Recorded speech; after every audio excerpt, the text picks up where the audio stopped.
Movie की शुरुआत में हमें एक स्पेसशिप को दिखाया जाता है जिसके अंदर एक कंपनी चूहे पर किसी तरह का एक्सपेरिमेंट कर रही होती है, लेकिन किसी वजह से एक्सपेरिमेंट फेल हो जाता है और वो चूहा एक्सपेरिमेंट फेल होने की वजह से खुखार और बड़ा हो गया था, जिससे वो सभी साइंटिस्ट को मार देता है और बहुत तबाही मचाता है। वहाँ सिर्फ एक ही साइंटिस्ट जिंदा बची होती है और अपनी जान बचाने के लिए कैप्सूल में जाने लगती है, लेकिन उस कंपनी की ओनर जिसका नाम क्लेयर होता है वो उससे कहती है कि अगर तुम्हें जिंदा यहाँ से निकलना है तो उन सारे डीएनए के सैंपल को साथ लाना होगा जिस पर वो एक्सपेरिमेंट कर रहे थे। तो वो साइंटिस्ट अपनी जान बचाने के लिए रिस्क लेके उस डीएनए के 3 सैंपल ले लेती है, लेकिन तभी स्पेसशिप ब्लास्ट होने वाला था तो वो जल्दी से उस कैप्सूल में जाकर गेट बंद कर लेती है, लेकिन वो चूहा उस गेट को तोड़ने की कोशिश करता है, पर तभी वो साइंटिस्ट कैप्सूल को स्पेसशिप से अलग कर लेती है और स्पेसशिप ब्लास्ट हो जाता है। लेकिन थोड़ी ही देर बाद उस साइंटिस्ट का कैप्सूल भी किसी वजह से ब्लास्ट हो गया था और उसके टुकड़े धरती की तरफ जाने लगते हैं। वही सीन शिफ्ट होता है और हम डेविस को देखते हैं जो एक्स आर्मी ऑफिसर था, लेकिन अब डेविस गोरिल्लास को ट्रेन की करता था। डेविस अपने कुछ साथियों को गोरिल्ला दिखाने के लिए जाता है जहां हम व्हाइट कलर वाले गोरिल्ला को देखते हैं जिसका नाम जॉर्ज था। डेविस और जॉर्ज काफी अच्छे दोस्त थे और वो दोनों आपस में इशारों में बातें किया करते थे और जॉर्ज डेविस के साथ मजाक भी करता था। उसके बाद हम देखते हैं कि जो कैप्सूल ब्लास्ट हो चुका था जिसमें 3 डीएनए सैंपल थे वो धरती पर गिरने लगते हैं, जिसमें से एक डीएनए तो एवरग्लेड्स की नदी में गिरता है जहां उसे एक क्रोकोडाइल खा लेता जिससे वो इफेक्ट हो गया था। वही दूसरा डीएनए एक वुल्फ के पास गिरता है जिसको सूंघने के बाद वो वुल्फ भी इफेक्ट हो चुका था। वही तीसरा डीएनए शिंपल जॉर्ज के पास गिरता है जिसको जब जॉर्ज देखने जाता है और उसको छूता है जिसमें से गैस निकलने की वजह से वो डीएनए जॉर्ज के अंदर चला गया था जिससे वो भी इफेक्ट हो जाता है। वही जब अगले दिन डेविस जू में आता है तो उसे पता चलता है कि जॉर्ज ने एक भालू को मार दिया है जो कि जॉर्ज से काफी शक्तिशाली था। डेविस जब जॉर्ज को देखता है तो वो उसे देखकर चौंक जाता है क्योंकि अब जॉर्ज साइज में काफी बड़ा हो चुका था। डेविस जब जॉर्ज से इशारों में पूछता है कि उसने ऐसा क्यों किया तो जॉर्ज इशारों में बताता है कि वो बहुत डर गया था। तभी जॉर्ज का मूड स्विंग होने लगता है और जॉर्ज एग्रेसिव होने लगता है जिससे डेविस उसे काम डाउन करता। तभी डेविस को उसके साथियों का कॉल आता है, जिसके बाद जब डेविस जंगल में उनके पास जाता है तो उसे वहाँ वही डीएनए वाला सैंपल मिलता है जिसको देखकर उन्हें कुछ समझ नहीं आता। तभी डेविस समझ जाता है कि यहाँ कुछ तो गड़बड़ है। दूसरी तरफ हम उस कंपनी की ओनर क्लेयर और उसके भाई को देखते हैं। उनको पता चल गया होता है कि उनका स्पेसशिप क्रैश हो चुका था और वो सैंपल आसपास के जंगलों में घिरे हैं और जल्दी से हमें उन्हें ढूंढना होगा। इसलिए क्लेयर अपनी टीम के मेंबर को वो सैंपल ढूंढने के लिए जंगल में भेजती है। वही हम कैट नाम की एक जेनेटिक साइंटिस्ट को देखते हैं जिसे न्यूज से पता चलता है कि उसकी कंपनी का स्पेसशिप क्रैश हो चुका है जिसमें वो डीएनए सैंपल भी थे और उसका एक टुकड़ा जू में घिरा है जिससे एक गोरिल्ला जख्मी हो चुका था। ये सुनकर कैट उस जू की तरफ निकल जाती है। दूसरी तरफ क्लेयर की टीम भी जंगल में पहुंच जाती है और उन्हें वहां वो स्पेसशिप मिल जाता है, लेकिन वो पूरा तबाह हो चुका था। टीम वाले क्लेयर को बताते हैं कि यह बहुत सारे वुल्फ मरे हुए हैं। ये देखकर क्लेयर समझ गई थी कि वो वायरस वुल्फ के अंदर चला गया है, जिससे क्लेयर टीम को उस वुल्फ को जिंदा या मुर्दा लाने के लिए कहती है ताकि वो उसका डीएनए निकाल सके। वही डेविस जॉर्ज को चेकअप के लिए एक हॉस्पिटल में लेकर जाता है और डीएनए टेस्ट करवाता है। तभी वहाँ कैट भी आ गई थी जो डेविस से कहती है कि मैं उस गोरिल्ला को ठीक करने में तुम्हारी मदद कर सकती हूँ, लेकिन डेविस उसकी हेल्प लेने से मना कर देता है। तो कैट बताती है कि मुझे पता ही उस गोरिल्ला का डीएनए बहुत तेजी से बदल रहा है क्योंकि उस वायरस को मैंने ही कई सारे जीवों के डीएनए को मिलाकर बनाया था, इसलिए वो काफी अग्रेसिव हो रहा है। तो डेविस उसकी बातों पर ट्रस्ट कर लेता है और उसे जॉर्ज के पास लेकर जाता है। तभी अचानक जॉर्ज अग्रेसिव होने लगता है और जॉर्ज अपनी केज को तोड़ने लगता है और वो केज को तोड़कर वहाँ बहुत तबाही मचाता है और हॉस्पिटल से बाहर निकल जाता है। फिर वो सिटी में तोड़ फोड़ करने लग जाता है। डेविस उसे शांत करने की ट्राई करता है पर तभी वहाँ सिटी की पुलिस भी आ जाती है। डेविस जॉर्ज को किसी तरह शांत करता है बट तभी पुलिस का हेलीकॉप्टर वहाँ आकर जॉर्ज को बेहोश होने वाली डॉट से शूट करने लगते हैं जिससे जॉर्ज बेहोश हो गया था। वही क्लेयर की टीम भी जंगल में जाती है जहाँ जंगल में पहुंचकर उनकी टीम को बहुत बड़े पंजे के निशान नजर आते हैं जिसे देखकर वो सभी डर गए थे। क्लेयर और उसका भाई भी उन्हें लाइव देख रहे थे। उनकी टीम जंगल में आगे बढ़ने लगती है तभी उन्हें वो वुल्फ नजर आ जाता है जिससे वो उसके ऊपर फायरिंग करने लगते हैं, लेकिन गोलियों का उस पे कोई असर नहीं होता और वुल्फ एक एक करके सारे लोगों को मारने लगता है। उनमें से बस उस टीम का कैप्टन बचता है जो वहाँ से निकलने के लिए हेलीकॉप्टर को बुलाता है, लेकिन वो वुल्फ उस हेलीकॉप्टर को भी बहुत बुरी तरह से तबाह कर देता है और आखिर में कैप्टन को भी मार देता है। दूसरी तरफ हम देखते हैं कि FBI डेविस और कैट को अरेस्ट कर लेती है क्योंकि उन्हें लगता था कि उनकी वजह से वो गोरिल्ला बेकाबू हुआ था और वो ऑफिसर डेविस और कैट को जॉर्ज के साथ बिठा देते हैं जिनको जिसको प्लेन में कई ले जाया जा रहा था। डेविस उस ऑफिसर से कहता है कि जॉर्ज को प्लेन में ले जाना ठीक नहीं है, वो कभी भी अग्रेसिव हो सकता है। तो ऑफिसर बताता है कि तुम इसकी फिक्र मत करो, हम इसे संभाल लेंगे। और वो ऑफिसर ये भी बताता है कि जैसी हालत इस गोरिल्ला की है वैसी ही हालत एक वुल्फ की भी है जो बहुत खुखार हो चुका है, और ये सब उस कंपनी की वजह से हुआ है जिसमें कैट काम करती थी, और ये वायरस कैट ने ही बनाया होता है जिसके लिए वो जेल भी जा चुकी थी। ये सुनकर डेविस शॉक होता है क्योंकि कैट ने उसे ये सब नहीं बताया था। फिर हम क्लेयर और उसके भाई को देखते हैं जिन्हें पता चला गया था कि जो गोरिल्ला उनके डीएनए वायरस से इफेक्ट हुआ है उसे एफबीआई ऑफिसर प्लेन में कई ले जा रहे हैं, जिसकी वजह से वे फंस सकते थे। लेकिन क्लेयर काफी चालाक थी, इस वजह से वो अपने भाई को टेरेस पर लेके जाती है और उसे एक टावर दिखाती है और उससे कहती है कि हमने डीएनए के साथ लो फ्रिक्वेंसी वाला वायरस भी मिलाया था। अगर हम इस टावर से लो फ्रिक्वेंसी वाले रेडिएशन को ऑन कर दे तो वो जानवर जो भी वायरस से इफेक्ट हुआ है वो जहाँ भी होंगे वहीं से ये टावर बंद करने के लिए आएंगे। और क्लेयर उस टावर को ऑन कर देती है। टावर के ऑन होते ही वो वुल्फ तेजी से सिटी की तरफ बढ़ने लगता है और वो क्रोकोडाइल भी पानी में तेजी से आगे बढ़ रहा था। वही प्लेन में भी रेडिएशन की वजह से जॉर्ज भी अग्रेसिव होने लगता है और उस केज को तोड़कर बाहर निकलकर तबाही मचाने लगता है। प्लेन में मौजूद सारे ऑफिसर उसे रोकने के लिए उस पर फायरिंग करते हैं, लेकिन जॉर्ज उन सबको मारने लगता है और गोलियों का भी उसके ऊपर कोई असर नहीं होता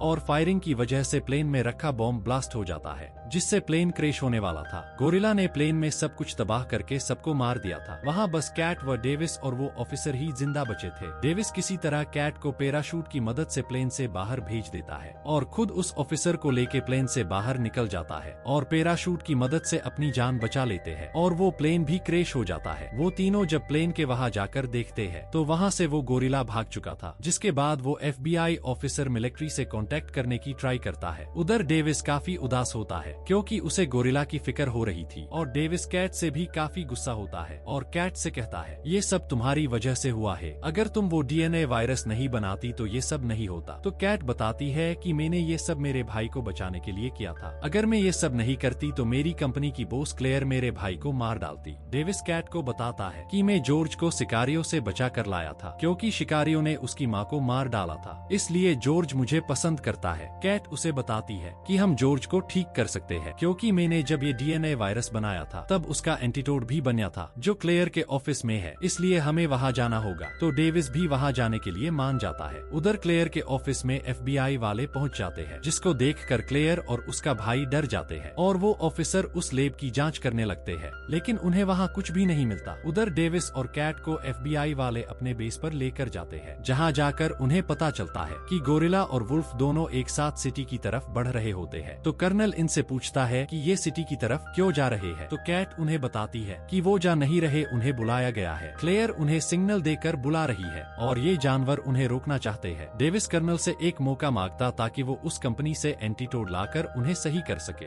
लेकिन कर्नल उनकी बात नहीं मानता और उन्हें इंट्रोगेशन रूम में ले जाने की बोलता है। लेकिन डेविस और कैट उन ऑफिसर से खुद को छुड़वाकर एक हेलीकॉप्टर में बैठकर क्लेयर के ऑफिस की तरफ निकल जाते हैं। जब ये लोग शिकागो पहुंचते हैं तो देखते हैं कि वहां जॉर्ज और वो वुल्फ भी पहुंच चुके हैं और मिलकर तबाही मचा रहे हैं। मिलिट्री वाले भी उन दोनों को नहीं रोक पा रहे थे और वो दोनों लगातार टावर की तरफ बढ़ रहे होते हैं। तभी डेविस और कैट देखते हैं कि वो बड़ा सा क्रोकोडाइल भी वहां पहुंच गया था जो वायरस से इफेक्ट हुआ था और वो बहुत खतरनाक था और उसके ऊपर बॉम्ब का भी असर नहीं हो रहा था, जिसके बाद हर तरफ मौत का मंजर दिखाई देता है। वही डेविस और कैट क्लेयर की लैब में पहुंच जाते हैं, जहां जाकर वो उस एंटीडोट को ढूंढने लग जाते हैं और उन्हें वहां वो एंटीडोट मिल जाते हैं। उधर क्लेयर और उसका भाई सिटी छोड़कर जा रहे थे। तभी क्लेयर डेविस और कैट को अपने लैब में देख लेती है, जिसके बाद क्लेयर और उसका भाई गन लेकर लैब में जाते हैं और डेविस और कैट को गन पॉइंट पर लेकर उनसे वो एंटीडोट ले लेते हैं। लेकिन कैट चालाकी से एक एंटीडोट अपने पास रख लेती है। वही क्लेयर डेविस को शूट करके कैट को अपने साथ ले जाती है ताकि वो अपने एक्सपेरिमेंट को आगे बढ़ा सके। उधर गोरिल्ला और वो जानवर उस बिल्डिंग पर चढ़ने लगते हैं। क्लेयर भी प्लेन से वहाँ से जाने लगती है। तभी जॉर्ज वहाँ पहुँच जाता है और उन पर अटैक करता है, जिससे प्लेन कैट के ऊपर गिरने लगता है। लेकिन डेविस आकर उसे बचा लेता है क्योंकि वो जिंदा था। वो गोरिल्ला उस टावर को तबाह करने के लिए उसे तोड़ने लगता है। क्लेयर का भाई भी उसे छोड़कर वहाँ से भाग गया था। कैट डेविस को बताती है कि मेरे पास एक एंटीडोट है। तो वो सोचने लगते हैं कि उसे जॉर्ज को कैसे दिया जाए और वो दोनों मिलकर किसी तरह क्लेयर के बैग में वो एंटीडोट डाल देते हैं और उसे जॉर्ज के सामने धक्का दे देते हैं, जिससे जॉर्ज क्लेयर को उठाकर पूरा का पूरा ही खा जाता है, जिससे एंटीडोट उसके पेट में चला जाता है। ये देखकर देखकर डेविस कैट से पूछता है, इस एंटीटोड का असर कब होगा? तो कैट बताती है कि कम से कम 10 मिनट तो लग जाएंगे असर करने में। वही क्लेयर का भाई वहाँ से भाग रहा होता है, लेकिन उसे वो FBI ऑफिसर रोक लेता है और उससे वो लैपटॉप लेकर वहाँ से जाने को कहता है, क्योंकि उस लैपटॉप में सारे सबूत थे। क्लेयर का भाई जैसे ही बिल्डिंग से बाहर निकलता है तो वो मारा जाता है। वही वो क्रोकोडाइल भी बिल्डिंग के ऊपर चढ़ने लगता है, जिससे बिल्डिंग गिरने लगती है। ऊपर टेरिस पर वो वुल्फ भी पहुंच गया था। जॉर्ज और वुल्फ दोनों मिलकर उस टावर को तोड़ने लगते हैं। ये देखकर डेविस और कैट एक हेलीकॉप्टर में बैठकर वहां से जाने लगते हैं, लेकिन क्रोकोडाइल के बिल्डिंग में ऊपर आने की वजह से वो बिल्डिंग नीचे गिर जाती है, जिससे डेविस का हेलीकॉप्टर भी क्रैश हो गया था। डेविस और कैट जब बाहर आकर देखते हैं तो जॉर्ज उनके सामने होता है और वो अब नॉर्मल होता है और उस वायरस से ठीक हो चुका था। ये देखकर डेविस जॉर्ज से इशारों में बात करता है। जॉर्ज को ठीक देखकर डेविस काफी खुश होता है, लेकिन तभी वुल्फ और क्रोकोडाइल भी बाहर निकल आते हैं। उनमें सबसे खतरनाक वो क्रोकोडाइल था। ये देखकर जॉर्ज और डेविस प्लान बनाते हैं कि हम दोनों मिलकर इनको मारेंगे और सबको बचाएंगे। इसके बाद जॉर्ज और उन तीनों के बीच फाइट होने लगती है, लेकिन जॉर्ज अकेला उन दोनों को नहीं संभाल पा रहा था। इसलिए डेविस की चालाकी से उस वुल्फ को क्रोकोडाइल से लड़वा देता है और वो क्रोकोडाइल उस वुल्फ की गर्दन उड़ा देता है, जिससे वुल्फ मारा गया था। अब सिर्फ जॉर्ज और क्रोकोडाइल ही बचे होते हैं, जिसमें क्रोकोडाइल बहुत ताकतवर होता है, इसलिए वो क्रोकोडाइल जॉर्ज को बुरी तरह घायल कर देता है। डेविस जॉर्ज को बचाने के लिए उस क्रोकोडाइल पर हमला करता है, लेकिन उससे उसे कोई फर्क नहीं पड़ता और वो क्रोकोडाइल डेविस को मारने के लिए आगे बढ़ता है। क्रोकोडाइल डेविस को मारने ही वाला होता है कि तभी जॉर्ज एक लोहे की रोड लेकर क्रोकोडाइल की आंख के आर पार निकाल देता है, जिससे क्रोकोडाइल वही मारा जाता है। लेकिन इससे जॉर्ज भी काफी जख्मी हो चुका था, इसलिए वो बेहोश हो जाता है। तभी वहाँ कैट भी पहुँच जाती है। डेविस जॉर्ज को देख काफी दुखी होता है, लेकिन कैट उसे संभालती है। तभी जॉर्ज अपनी एक आंख खोलकर देखता है, जिससे डेविस समझ जाता है कि जॉर्ज मजाक कर रहा है। इसके बाद जॉर्ज गंदे इशारे करके डेविस का मजाक बनाता है और इस तरह वो पूरी सिटी को तबाह होने से बचा लेते हैं। और इसी के साथ इस मूवी की हैप्पी एंडिंग हो जाती है। अगर आपको मूवी पसंद आई हो तो चैनल को लाइक और सब्सक्राइब जरूर करें। Thanks for watching.